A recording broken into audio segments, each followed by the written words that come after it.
வணக்கம். திருப்பரங்குன்றம் தான். அப்போ முருகனை வச்சு ரொம்ப விளையாடுறாங்க. ஒருவேளை எனக்கு வேறு யோசனை வருது. ஏன்னா மரியாதைக்குரிய நீதிபதி அவர்கள் ஒரு தீர்ப்பு சொன்னார். இந்த 5 வருஷத்தில் அந்த தீர்ப்பு தான் எங்களுக்கு ஒரு ஒப்பனை தீர்ப்பாக இருந்துச்சு. அதாவது ஒரு இந்துக்களுக்கு நியாயமான தீர்ப்பு வழங்கியிருக்காங்க.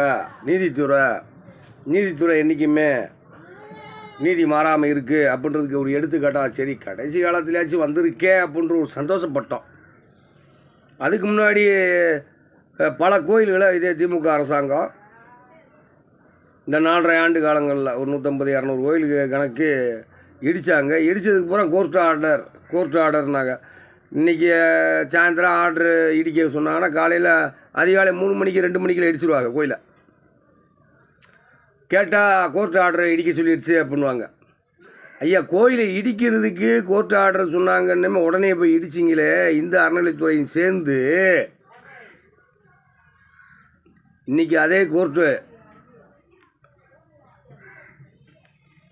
ஆர்டர் கொடுத்துருக்கு, தீபத்தூணில் தீபம் ஏற்றுங்கன்னு. அதை நீங்கள் மதிக்கலை. ஏங்க, அன்றைக்கி இடிக்கிறதுக்கு கொடுத்த ஆர்டரை மட்டும் மதிச்சிங்க. இன்றைக்கி அதை கோயிலை கும்பிடுங்க, அதில் போய் தீபம் ஏற்றுட்டோம் இந்துக்கள் அப்படின்னு இந்து அறநிலைத்துறை இந்த அல்லூயா சேகர் பாபு ரெட்டி அவர்கள் போய் முறையீடு பண்ணுறாரு.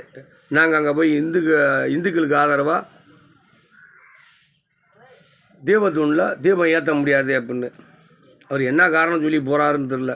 அவர் முதல்ல இந்துவாக இருந்தால் தானுங்க அவர் இந்துக்களோட கலாச்சாரம் தெரியும். அவரே ஒரு கிறிஸ்தவரை போய் நீங்கள் இந்து அறநிலைத்துறையில் போய் அமைச்சராக போட்டிங்கன்னா அவர் என்ன தெரியும் கிறிஸ்தவருக்கு? 4.5 வருஷம் முடிஞ்சு போச்சு. சரி, ஒரு 5 மாதம் 6 மாதம் இருக்குது போயிட்டோம்னு விட்டால் ஒரே மணிக்கு அல்லூயா சேகர் பாபு ரெட்டி அவர்கள் ரொம்ப ஓவராக போகிறாரு. இடிக்கிறதுக்கு கொடுத்த ஆர்டரை மதித்து இடிச்சிங்களே திமுக அரசாங்கமே. அதே கோர்ட்டு தீபத்தூணில் தீபம் ஏற்ற சொல்லிச்சு, அந்த ஆர்டரை மதிக்க தெரியலையே அதே திமுக அரசாங்கமே. இன்னும் நிறையா இருக்குங்க மக்கள் மத்தியில். இல்லை, எல்லாருக்கும் தெரியும், தெரியாதுன்னுலாம் நினச்சிடாதீங்க, பூரா தெரியும். தீபத்தூணை